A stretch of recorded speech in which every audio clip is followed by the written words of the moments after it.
Great, thanks everybody for joining us on a nice warm summer's evening in central London. For those who don't know me, I'm Steve. I'm 52. We'll do a little bit of that as we go through the session, but I'll be running these sessions here with Run Limited and SOAR on a Monday night, once a month, talking about various things in running as it relates to things that are kind of in the ether, things that are on our minds. And today we're going to talk a little bit about the impact of age on running.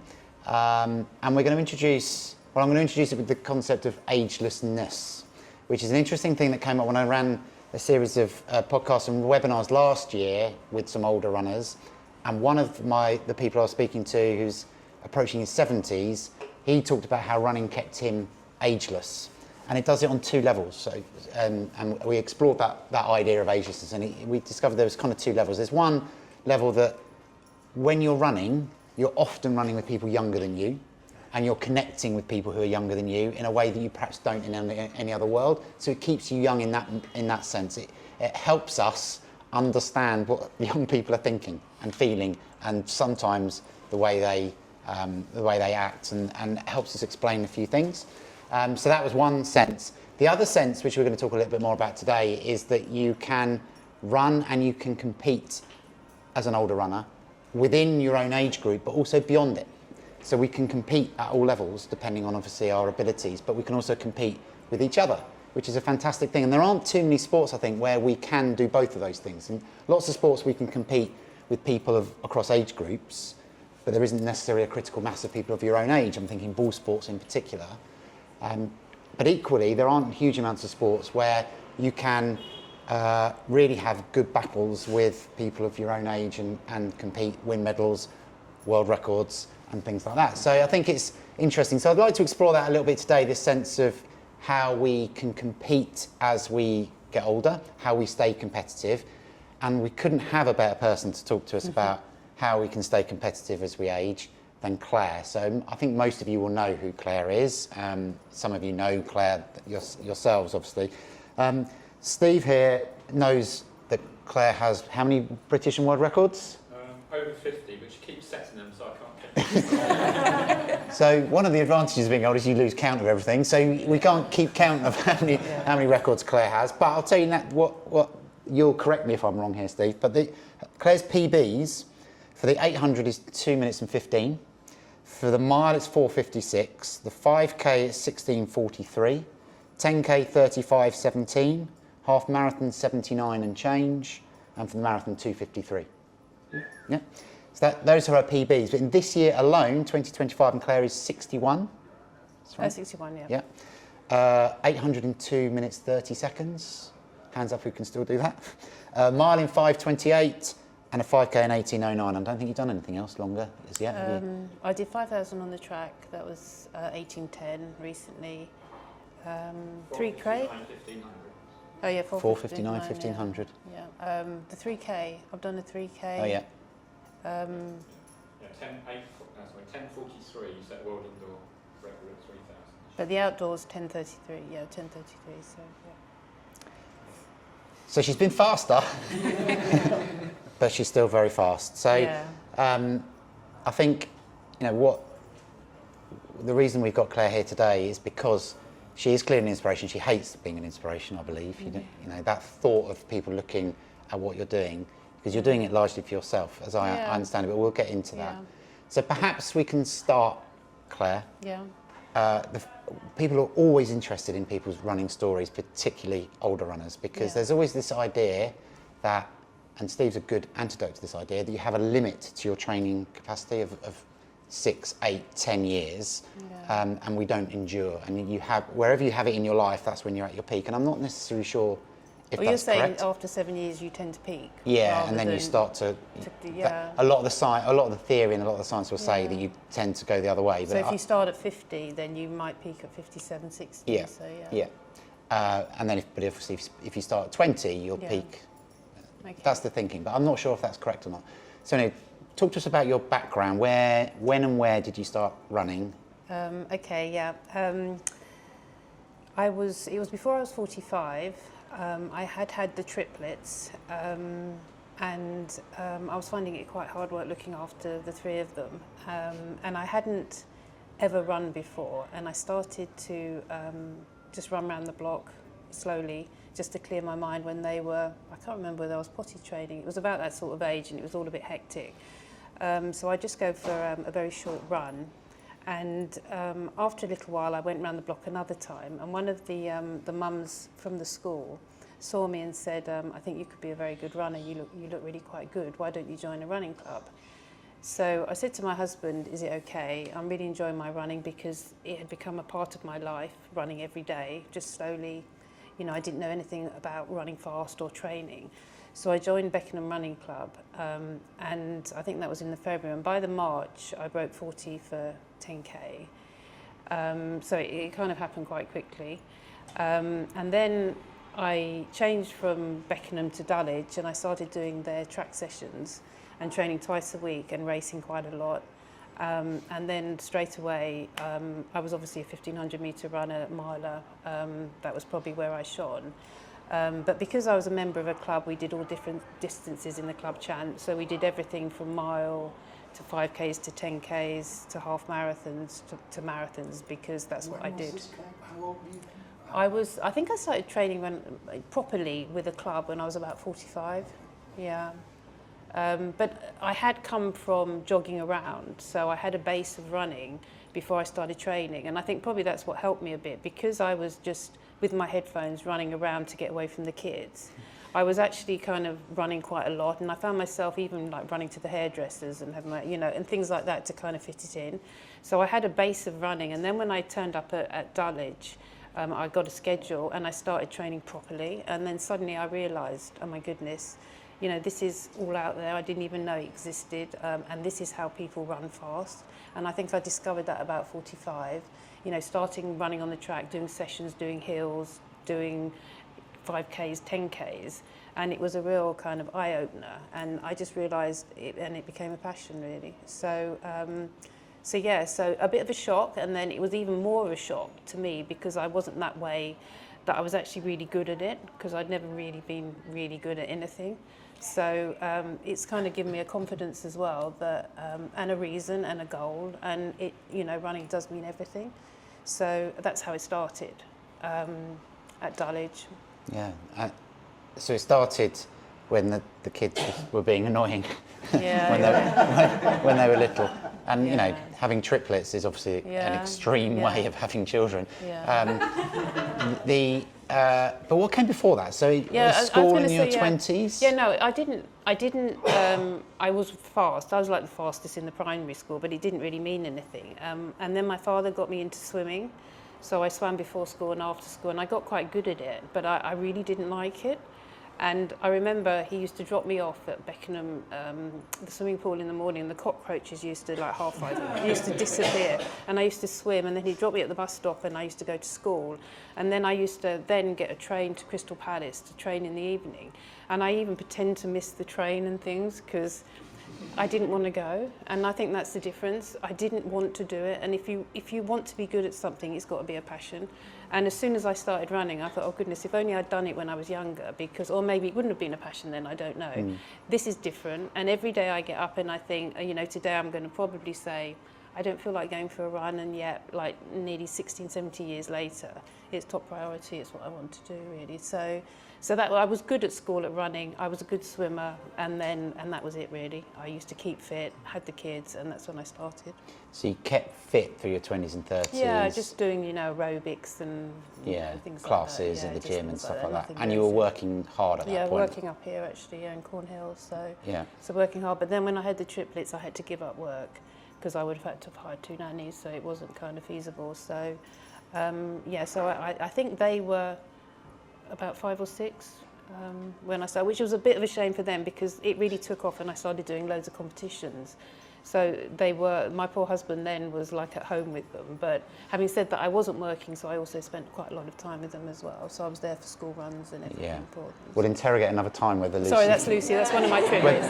Whether Lucy feels neglected in her childhood by your running. Maybe I've kind of like ruined them, I don't know. Well, we all ruin our children. That's a fact, isn't it? We know. I was there most of the time when I wasn't racing.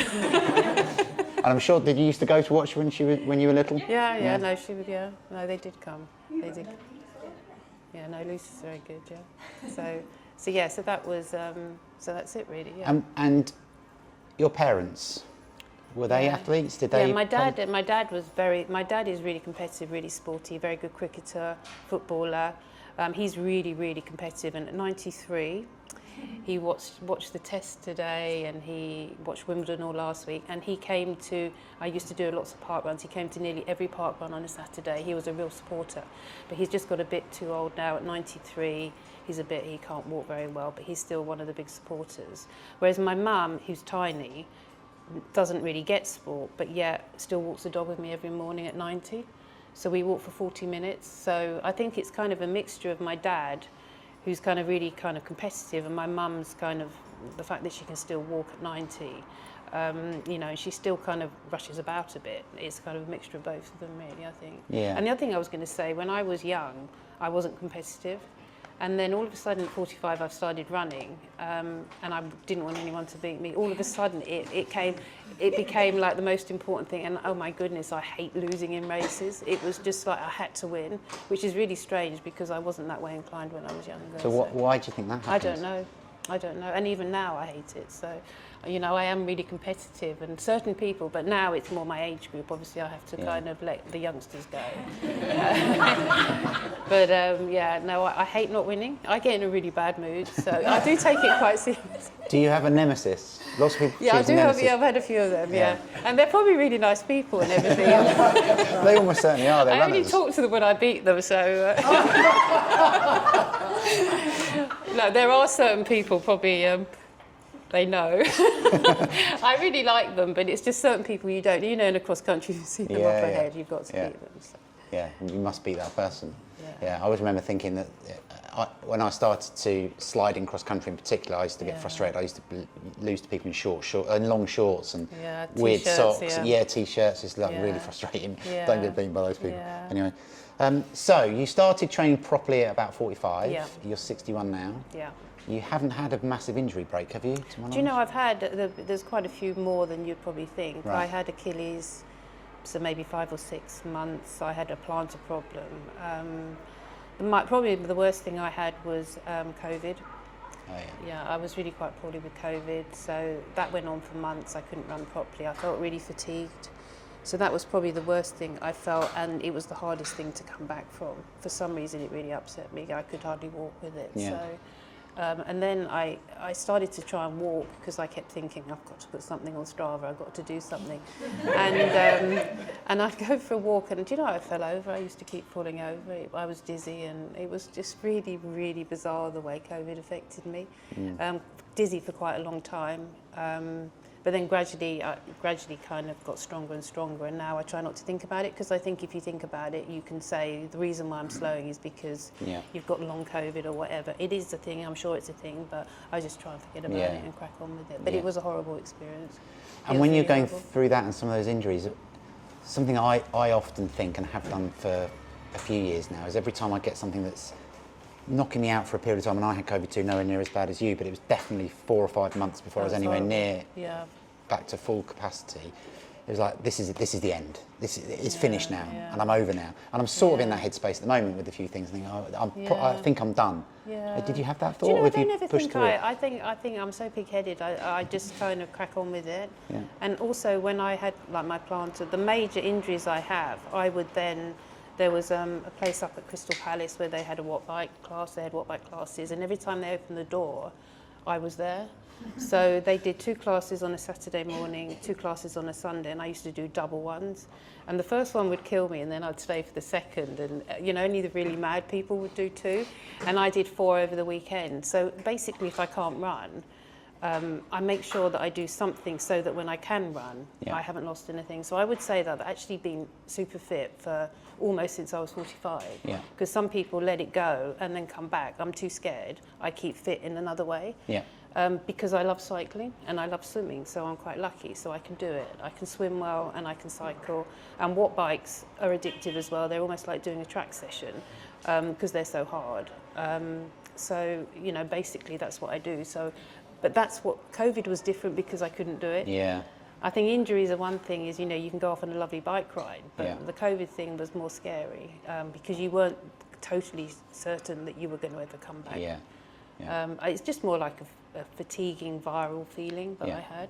That persisted. Yeah, but it did go, so I'm feeling much better. But I now know that I mustn't overdo it, because if I do overdo it, I get more tired than I used to. And I'm not giving in to old age. I don't think it is. I think it's more, I just have to be careful as well. I know the feeling of overdoing it, and I have to be careful. So I do rest if I do something very hard the next day or so. Yeah. And now, are you more conscious about illness as well?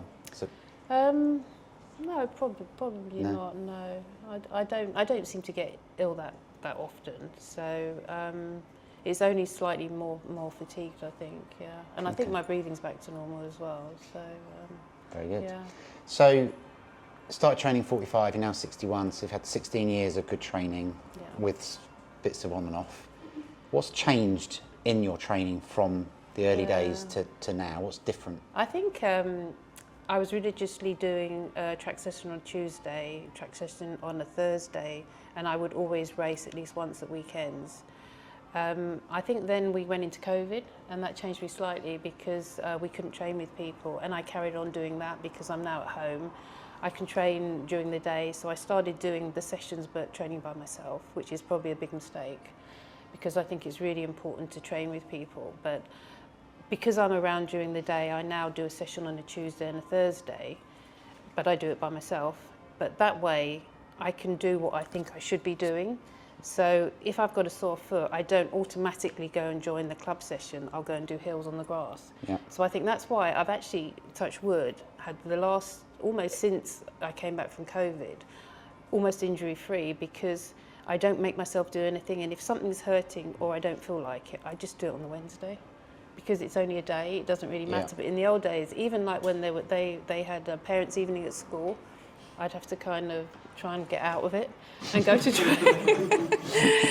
I was so like, I had to be at track on Tuesday and Thursday. How could they have a parents' evening on a Tuesday or a Thursday? So, but now I'm just more relaxed. If it's not going to happen on the right day, then I will train, do something different. I train more on the grass. I run in the grass, I run through the park, I don't run on the roads, things like that. Anything that I feel, if something's hurting, then I'm careful. If your knee feels it's a bit sore, then, you shouldn't pound on, the pavement. So I do something else. So you've become more cautious. Yeah, more cautious, over time, definitely. Yeah, and that's working for you. Yeah. How about volume? Yeah, do you know, I've never done a great deal of volume, except for when I did the London Marathon 3 times. I did slightly more. I think probably my easier runs are less, and they are quite slow. But So they're shorter now and slower now. They're probably, not hugely shorter, but just a lot slower. Yeah. And then I really, really work hard in my sessions, so I make the things that I want to do and have to do count. So, if I'm doing a track session or grass session, I work really, really hard. And I think I can do that if I don't overdo other things. Mm-hmm. So the most important thing is the race paces of what I want to do. So at the moment I'm doing 1,500 metres, 3K, so I do reps, but I do work very hard at them. Yeah.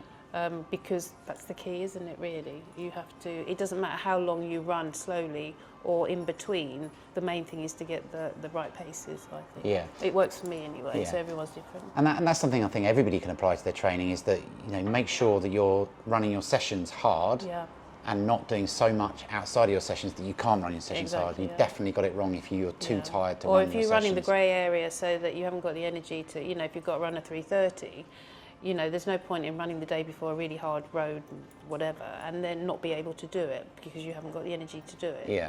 So to try and hit your goal and realistic targets of what you should be running, and then you feel great because you do it. So. Yeah. And do you think that now at your age you can get away with that less, that sort of, not cheating, but kind of trying to shortcut stuff by perhaps overdoing it from one day to another, but now you can't do it because physically you can't. No. I think as well, when I was 45, 50, I mean, I've done crazy things, like I've done a 10K trail race in the morning and a 1,500 metres in the afternoon. I remember doing Eastleigh 10K in the morning and then zooming around to Lee Valley, and I won the British Masters 800 in the afternoon. So I did crazy things like that because I could. I was super fit. But it's only little things like COVID and I'm feeling a bit tired, that I think that then you suddenly think, why did I do that? Because I could have done things better if I'd been more Pacific then. And I am more Pacific now, because the way the Masters athletics is going, everyone is becoming so competitive. And people do an 8 or a 15, or they do a 5K and a 10, but they don't do the whole range. So what I'm doing at the moment as I turn 60 is I'm kind of working on my 8s and my 15s and my 3s. In the old days, I would have thrown a few half marathons in as well. So basically, I'm working here, and I hopefully get longer, but I have to be more Pacific really to compete. Yeah. So that's the difference. This is one of the interesting things about age generally, I think, but obviously there's plenty of people in this room who've got age on their side. But it's the wisdom that comes with it that we often forget about and neglect. And actually, as an athlete, you learn so much about yourself as you develop that you can start to apply it really sensibly when you're our sort of age, which it sounds like exactly what you're doing. Yeah, and also, you know, you can substitute running. You know, if you feel a bit tired on a Sunday, I will go for a long bike ride. So I'll do 2.5 hours on the bike because I like it as well. And also, I'm not pounding the streets. I mean, it's obviously different if you're training for a marathon or a half marathon, you've got to do the running, but you can stay fit and get endurance on the bike as well, you know, if you have got a niggle. So basically, just always kind of making sure that you're okay, and if there's a bit hurting, then just ease back a bit, or have a rest, or do something different. And the other thing is I've started, as Lucy's thought, is strength work, which I've never done. So I've been doing it. When did you start that? Oh, sorry. About a year and a half ago. Okay. Yeah. And so I've never 18 done months in strength work, and you hadn't done it before. No. Because obviously all the textbooks will say do strength, do strength, do strength, and in particular as you age, largely because obviously you lose muscle mass and your bone density starts to drop. So you're in theory at higher risk of injuries as you age. Yeah. But you've only just started doing it. Yeah.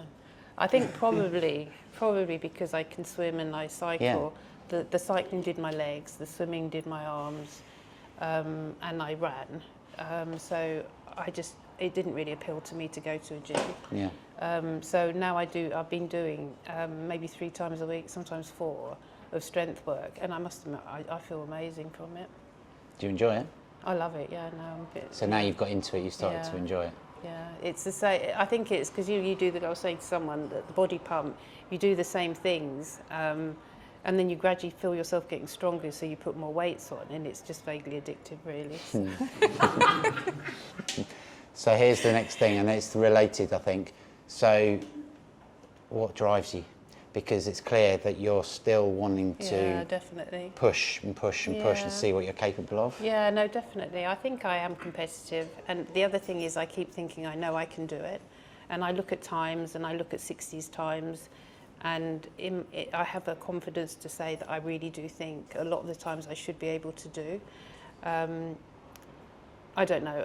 You know, when I was younger, you looked at the records and you think, oh gosh, they're going to be so easy. They're not so easy, but they give you a real goal to aim for, and I'm still quite confident that I can. The other thing I was going to say was the shoes. Yeah. So I've been quite lucky, even though I missed them out on all the records when I was younger. They've come at a time when I'm like starting to go like this, and my 5K time's not really that much different to when I was 50. Yeah. So they do help recovery and they do help races. Yeah. That's that's the way it is, and you can train more as well. So so that's enabled you to remain competitive in your mind with yourself from the past, but also with but I suppose it's the same for everyone. Everyone's got the shoes. Yeah. So you know, it's like everyone taking drugs or whatever. If everyone takes the shoes, then we're all on an equal. Yeah. You know, the other people that I try and run against, they've all got good shoes. So maybe some people it affects them more. They get more out of it. I don't know, but they are definitely they make you faster. So. Yeah, and recovery is definitely a lot better. I do think that they can influence injury. Yeah. But it doesn't sound like it's influenced you. Yeah. I mean, some people say, don't they? The carbon makes your feet lazy, so that you're not giving your feet a workout. I mean, I know when I ran the London Marathon, I ran in an 85-gram pair of the lightest shoes I could find, because in the old days, the lighter, the it makes faster. a big difference. Yeah. It was the fastest. You had light shoes, and you could literally, you know, there was nothing to it. So your feet got strong. So maybe the carbon shoes they're springy, but they're not making your feet strong. People are saying there's more stress fractures. I don't know whether that's true or not. I don't know if it's true either. It's hard to quantify. My sense is that people are getting injured more because of the shoes, or since the shoes have been around. But it's hard to correlate to. Maybe they do more in them. I don't know. And there's that, So because we can do more, because we recover quicker, that I can understand maybe impact. knees, and because they are quite springy. Yeah. You know, if you're not particularly strong as a person, then they could maybe hurt knees, I would have thought. But, don't know. So. Very good. Yeah. Let's throw it open to everybody else. I'm sure they've got lots of questions for you, Claire. Does anyone have anything they'd like to ask Claire about No. her running, ageing? I've got a question. Yeah. One of the things that I think you said, I think I heard Claire, was that integrated into your training is racing. Yeah, So for you, as important as doing the training. Do you know it is so? Whereas in Kenya and things like that, where I've been, coaches will tend to say, plan to a race, build to the race, but you're actually saying which is exactly the same. Do you know, you are so right, because I race so much. Yeah. It's almost some of it, but I race differently. Some of them, like I did the SAL on Saturday, and because they were short, I did an 8, a 3 and a 15. But you don't race them all. You know, it's like you kick the last lap of a 3K, or you do things differently. So it depends, even if you race a lot. For me, racing is taking part, and it's getting me fitter. A lot of people only ever race if they know they're in tip-top form, and they won't race if they're not in the right shape.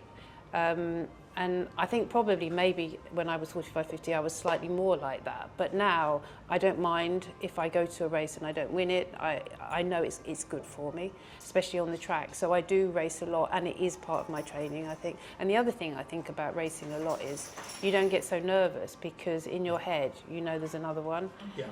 I don't know whether it's right or wrong. Sometimes I say to Steve, we've got it wrong, because I would have been a better athlete if I only raced 10 times. If you look at my power of 10, it's crazy. I don't know how many races. Is it 1,500? Yeah, so it's a lot. And yet you look at some people's power of 10 and they race 10 times a year.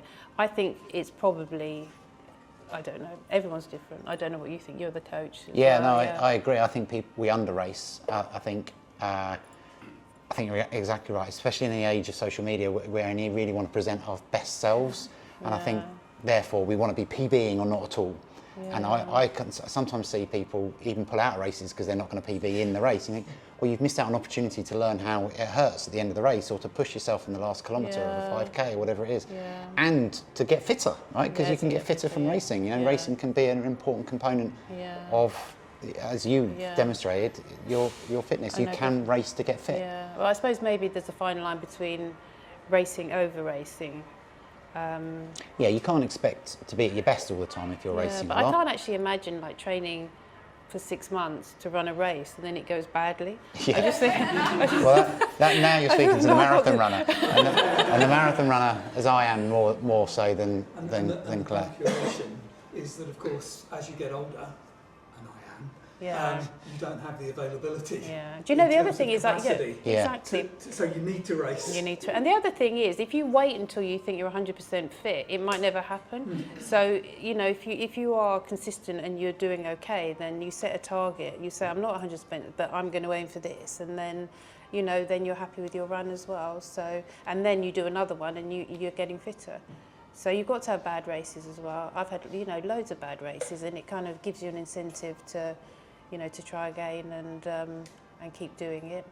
I think so. But I think maybe in the old days I probably did slightly over race, you know, 2 a day. So you know, it is a. And I also did always go to the SALs and just literally do the 8, the 3, and the 15, and the 4x4. And then if they needed anyone for the steeplechase, I did that. Or the pole vault. I never did the pole vault. I did the long jump. I did the javelin. So. But you know, going back to things like that, that's all been part of being a team. And you turn up if you turn up for a club and you do events, then it's all part of running and the fun of it as well. On Saturday this week, everyone did everything at the SAL and we won the match, and everyone's really happy. So it's not records, it's not PBs, it's just like having a really good day out, and it was really fun. So running for the club's good. But I think it's different for marathons. You obviously can't do a marathon that might go wrong, then you do another one. But you can actually race in the lead up, can't you? So, you can, yeah. So that you get good timers. That's right. And I would say to people that you're likely to be you're going to be at your best level of fitness in a couple of weeks prior to a marathon. So put a 5K in the week before, and you'll probably run really well. Everyone's a bit scared to do it. I know, just even a 10K, like a couple of weeks. Yeah, a couple of weeks out of 10K would be great. Yeah. But but not many marathon runners will run this short distance stuff that you do, and sometimes they can.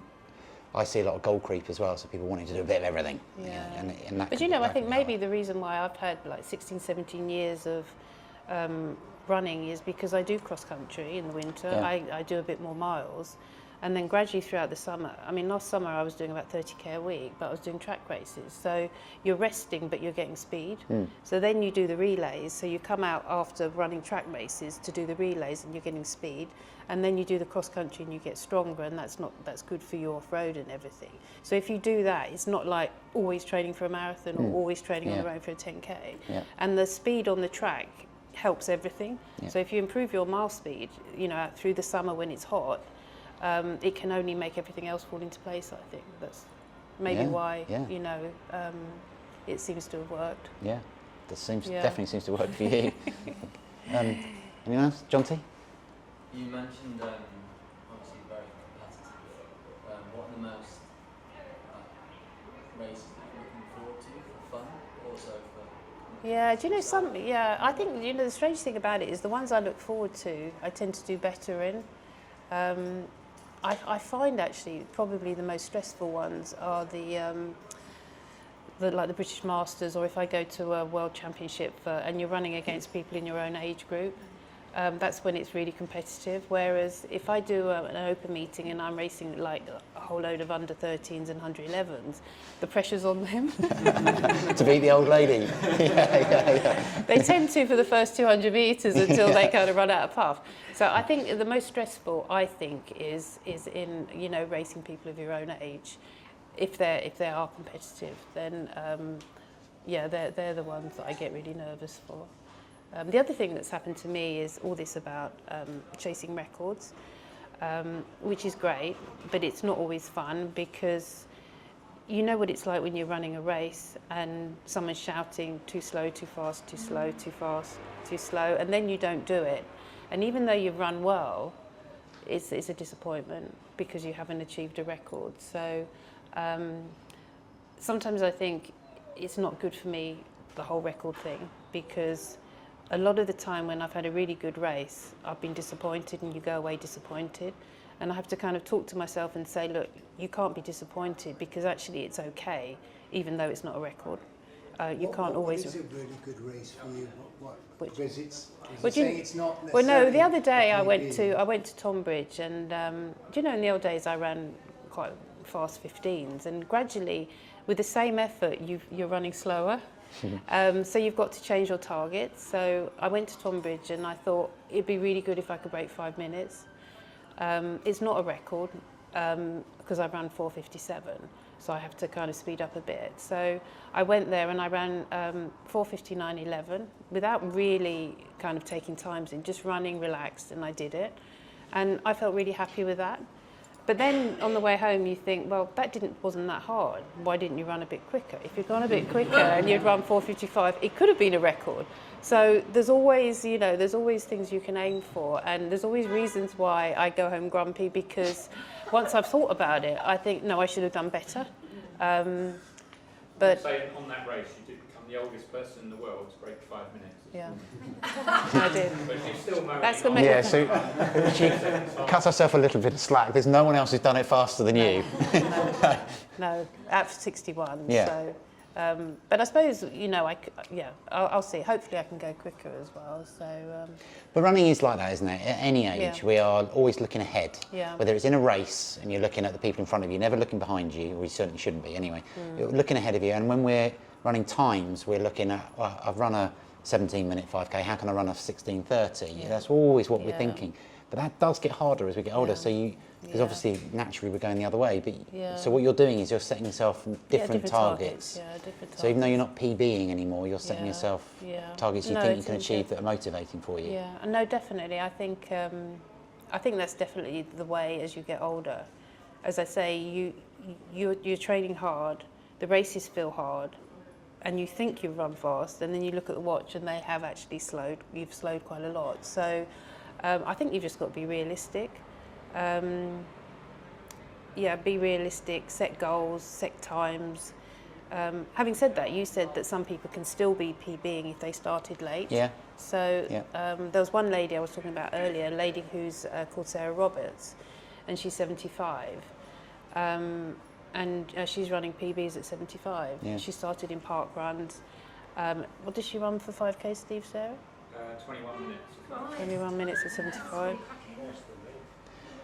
I think that can be particularly true of women as they're getting older, mainly because there's lots of women of an older age who never had the opportunity to race when they were younger. PE was for boys at school. Women or girls were written off and ignored and shoved to the back and never really gained the confidence to pick it up again after that. Well, when I went to school, we did 200 metres. We never did cross country. Yeah. And the boys are doing everything. That was it. Yeah. That was it. We never did anything. We did netball and hockey. Yeah. And no one ever kind of said come to the park and run across country because you just didn't do it. Yeah. Well, not in my school anyway. Yeah. No, I think that's a really common experience. But because of that, women are now getting into running at older ages and finding, actually, I'm quite good at this and I really enjoy it. The other thing is the big one is park run. Yeah, of course. Because, she was 6 or 7 years ago, she started doing a 5K park run and just got quicker and quicker and then joined a club. So, the park run's amazing. It gets people out. And, if you've got a talent, even for the youngsters now at junior park run, they amazing, yeah. How much emphasis do you put on nutrition? It hasn't come up so far. Oh, not huge really. I don't know. I just eat what I have. The other thing I was going to say, because my mum is kind of small. My weight has always been what I am now, really. So it doesn't go up and down. I eat kind of well. I mean, I look after what I eat, but there's nothing fancy. It's just normal food, really. So. Actually, James, my son, has protein. Sometimes I stick a bit of that in my yogurt, but nothing. Only because I like the chocolate taste, not because of any other reason. So I went through a phase that people used to joke about avocados. I used to eat a lot of avocados, at least one or so a day, and people would say, but they're quite fattening, but they're very good for you. The other thing is I drizzle olive oil. I don't know whether it helps my joints, but I do it. I'm feeling quite good at the moment, my knees and everything. So, but nothing fancy, just whatever. Takeaway if need be, curry, anything really. Yeah, and I drink as well. So, not as much as I used to in the old days, but when you were working, I imagine, yeah. So nothing fancy really. When it comes to your running shoes, when you're racing, you've got your racing shoes. What do you wear when you're training? Do you wear carbons as well? Do you do kind of get tempted because they are good. I do tend to wear carbons for sessions, and then any other running, I just wear normal shoes. I think you have to be quite strict with yourself. It seems silly to wear carbon shoes for anything else really than racing and sessions. So. Sometimes spikes on the track. If I'm doing a fast session, I'll put spikes on. But strangely enough, that's the other thing. I don't know whether spikes are any quicker than if you can wear the carbon shoes now. So. Well, Steve will be the stat man on this, but I'm pretty sure that now it's faster to run 5K on the road than it is on the track. I think so. A lot of people. I think it is. I think so. Perhaps the records haven't necessarily caught up because there's more quality track runners. Yeah. And you get.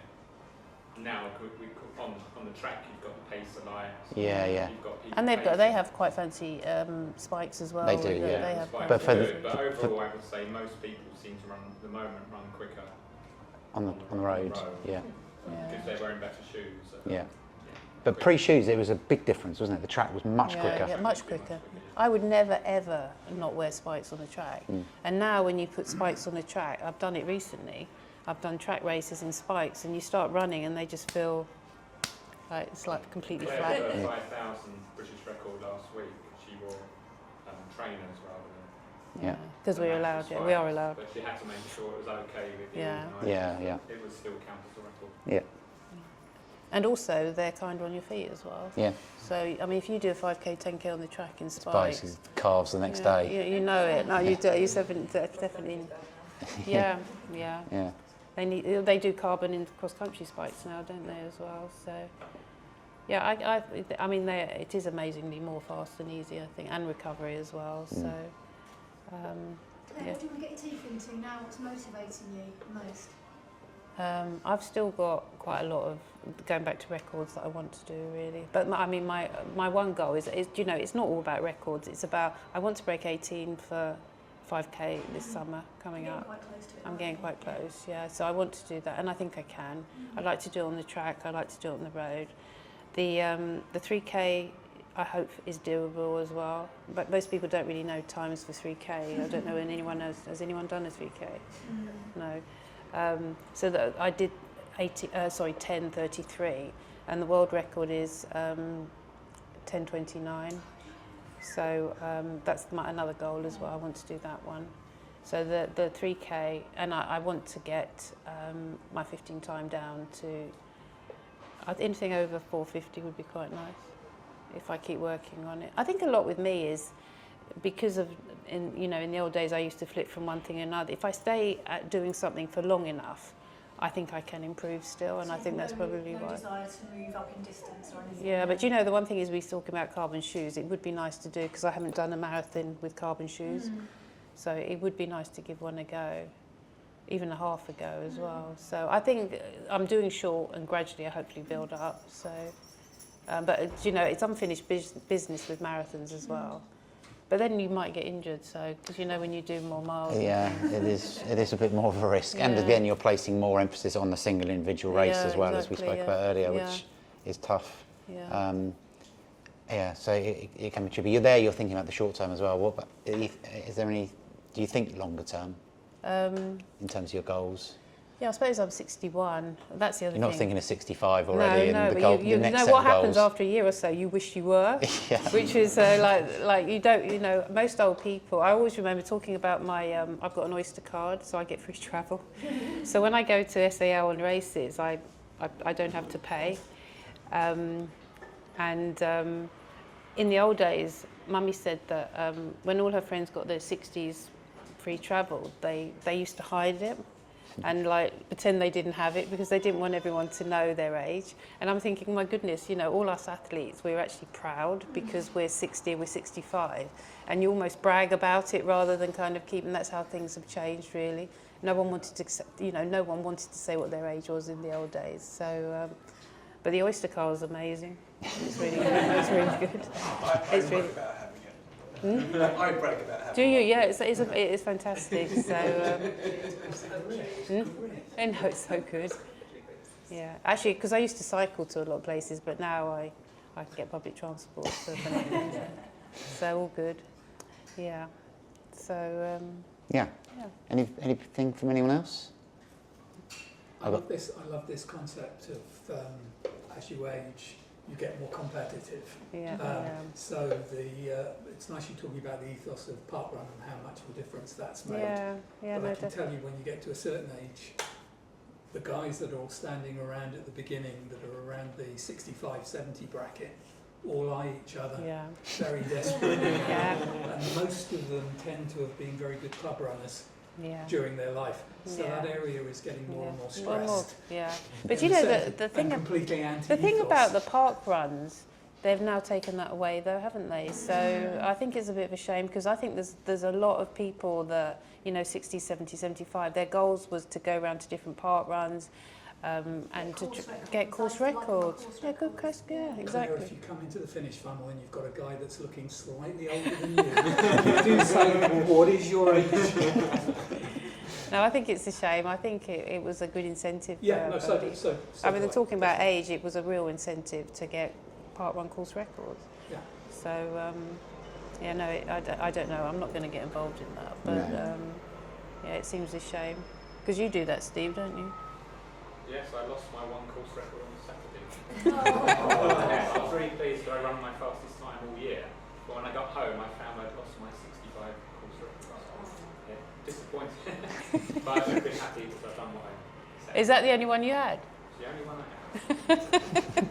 have. You got loads. That's a cruel laugh. No, I didn't mean it nastily. I did mean maybe you had other parkrun course records. No, genuinely, I did thought maybe you did. One of your 100 records. Yeah, I was going to lend him one of yours. Lend him one of yours.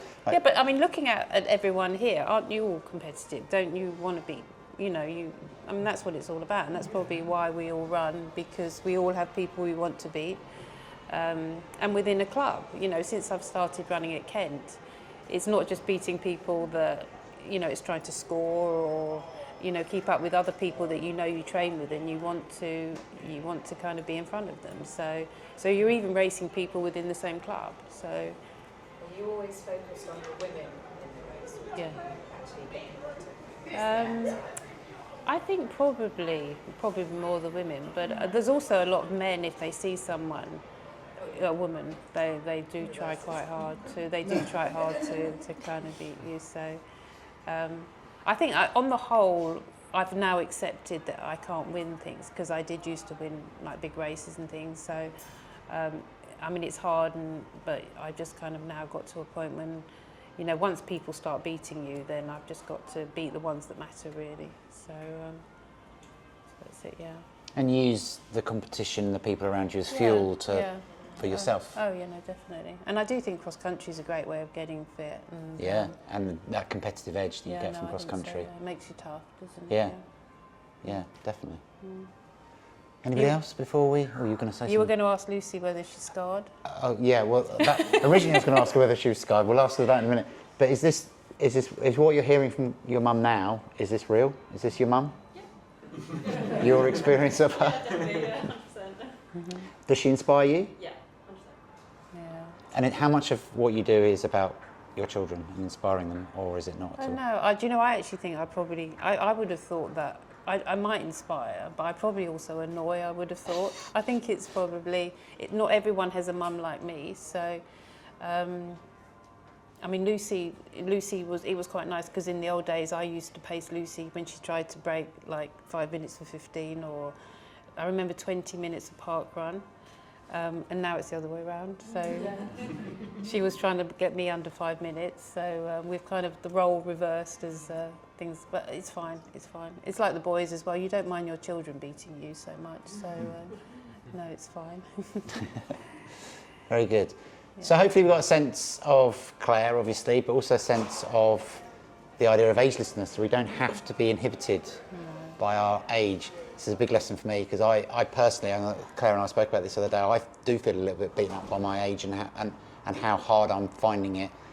But I think part of that is that I'm a marathon runner, and it becomes harder as a marathon runner to keep things going. Steve's done a really good job at keeping himself going as a marathon runner getting older. But I think it gives us, the idea of agelessness gives us hope, doesn't it? Yeah. It gives, there's reason for us to continue. But then again, if you kind of feel that it's marathons, do you keep trying to do them because you like them? You wouldn't try and think, well, I'm going to now do 5Ks or... Yeah, I think it's probably because I don't think I'll be fast enough at 5K. Oh, I think okay. I've It's always what been you're a good at. relatively better marathon runner than I have at Okay, shorter yeah. distances. And I think that'd be even more exaggerated now. Okay, yeah. That's probably why. But there's also part of my motivation is consistency in performance, so continuing to run fast-ish marathons for a long period of time. Yeah. And also enjoying experiences, so travelling to go to different races, and those, running I think is many things, but one of them is the opportunity to see the world. Yeah, no, definitely. That's the same for the Masters Championships. I went to Florida earlier in the year. There's a championship coming up in Madeira, which would be quite nice if I can get away to that, I'll see. So it is a way of, and it's sociable as well. Yeah, so. yeah. Actually, when you're not nervous, it's sociable. Once it's over, you can be sociable. Yeah, yeah. Once you've beaten the people you don't like. Yeah, exactly. Okay, very good. Well, thank you all very much for coming along and for your curiosity, and obviously thanks to Claire for your time. Yeah, no, thank you.